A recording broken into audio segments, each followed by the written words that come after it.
देखिए ये सानिया बिल्कुल बहुत दुखी सानिया था और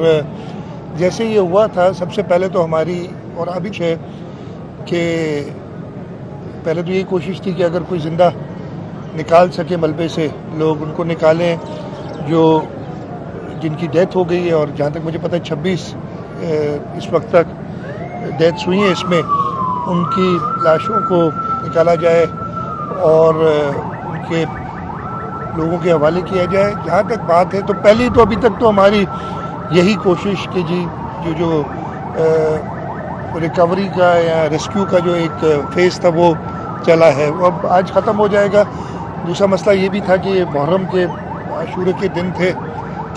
जिस दरमियान ये हुआ है, और हमारी सिक्योरिटी के हवाले से बड़ी कोशिश होती है, इसलिए कि आपको पता है कि हमारा दुश्मन ताक में है। अभी हालिया जो शिकस्त हुई है हिंदुस्तान को,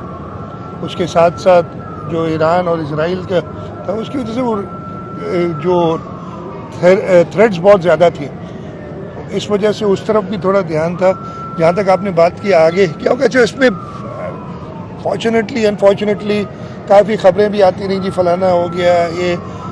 लेकिन सही हालात मैं आपको बताता हूँ कि मैंने अभी इस वक्त यही कहा है कि आप रेस्क्यू का मरहला पूरा करें। कल